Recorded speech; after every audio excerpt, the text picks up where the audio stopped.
Heyo, I made this video for you, the person who wants to know more about the topic in the title. In this video, you'll see a quick mini tour of Legoland Germany and the complete tour of the Legoland factory store with every Lego brick in the factory on the day of my visit in early June 2025. So you know, maybe something useful. So let's start at the very beginning. After taking a quick video at the entrance, I went to the ticket office to buy a yearly ticket for Legoland. And I was very lucky.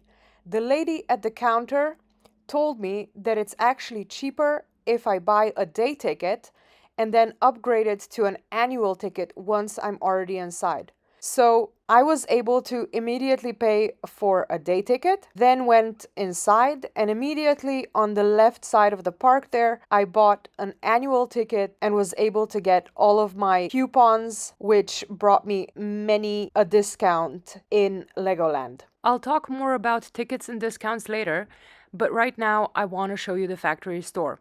It's also worth mentioning that I did check if I can film inside of the store, and the answer was yes. As long as I didn't film any rides, I was okay to film inside the store and the park. So, once I had my annual ticket and all of my coupons, I made my way to the factory, which is the attraction next to the factory store. The attraction itself is very small, but of course most of us are there for the Lego shopping anyway. But I still think it's worth going because you do get this exclusive brick. And I think they change them every few months. So after visiting the factory, we make our way to the factory store. This is how the entrance looks like, and I made these little animations which will help you understand the space and where the individual bricks are located. That is if they're still at the right locations, but it's also possible that they've been moved, of course. With that, let's start looking at the bricks at location 1, and I will give you tips, tricks, and other information while you look at all of these bricks. Each of these photos will be on screen for 2 seconds. If you think the images are moving too fast or too slow, you have the option to speed them up or slow them down at the bottom right corner of the YouTube video. I am also issuing a word of warning with regards to the pictures. Although I've taken every care for them to be as clear as possible, some of them are still not as clear as they could be. So whenever possible, I try to make another photo, especially when it came to black parts, but there's also the issue of the color of the photos. Especially when it comes to gray, you can't really tell whether the Lego bricks in the pictures are light gray or dark gray. So if you feel like pieces are repeating, it's probably because they're there in both colors. Despite me trying to take as clear photos as possible, I believe there's still one or two in the mix which are not exactly as they should be. So I apologize for those few.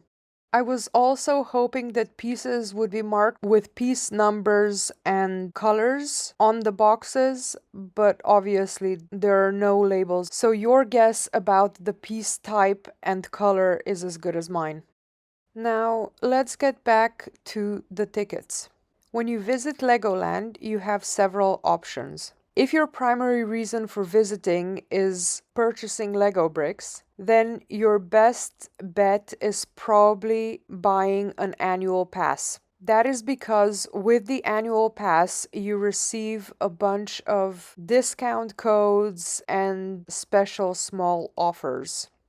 There are many different types of Legoland annual passes available. There's a normal annual pass which usually costs about 100 euros per person. There's the Merlin Adventure Pass, which is a little bit more expensive at 140 euros per person. There's a Legoland annual pass basic, which is 8 euros per person. So you need to choose the appropriate one for you. And obviously for the discounts, the cheapest version is the regular Legoland annual pass for 100 euros. So the discounts I'm referring to are actually called a bonus card. You need to register online before you can get it, and you need to upload your photo, but it can be any photo from your phone. The following discounts are available in 2025. 4 discounted tickets for friends at 23 euros each. 1 free Lego passport, which is not that big of a deal because you can get a free Lego passport at any Lego store. Free collector's brick available between April 11th and the 13th at the city shop. So that's obviously not happening. 20% discount on one retail purchase of 60 euros or more, which I obviously used at the Legoland factory store. Free collector's brick Lego festival available between May the 3rd and the 4th and May the 10th and the 11th. So again, clearly something that's not happening anymore. 25% discount on one retail article of choice, which I think is a really important discount because this means that you can choose any set and get it 25% discounted. And in my opinion, the best strategy is to choose an exclusive Lego set. Because sets which are not exclusively sold by Lego will probably be discounted at some point or another, whereas sets which are exclusively available on Lego are less likely to be discounted. If you play your cards right, this 25% discount on one set is already going to pay you back for the annual ticket that you just bought. But maybe a word of warning, Legoland is not run by Lego themselves, so none of your purchases will bring you Lego points. That said, you can still get enough discounts here for the visit to be worth it. Next is the 20% discount at City Restaurant. A free minifigure engraving. That is after you buy your own minifigure. A 25% discount at the Lego Boutique, which mainly has clothes for kids, but they do have a few hoodies for adults, towels, and you may find some other items there. But honestly, I was hoping there would be more of a choice for adults in the store. A free collector's brick available between September 19th through the 21st. A 20% discount at a restaurant, and 4 discounted tickets for yourself or friends for the Peppa Pig Park, which is right across from Legoland. But I was under the impression that Peppa Pig Park is more for children, so I'm not quite sure. You might need to check that one out. Depending on your budget, getting the coupons for discounts might not be enough, and you might need to do some more planning in order to get through the factory with your wallet, let's call it semi-intact. I was told by the cashier that some people have spent 5 figures on Lego bricks in the factory, so it's really easy to go overboard. I'm not sure if you can see this on the pictures, but it does get way more overwhelming than you think when you're actually there. I was actually quite organized and lucky because I could visit Legoland on 2 separate days. So my plan for day number 1 was always to have a look at what's on offer and then go back to the hotel and see what I want to buy on day 2.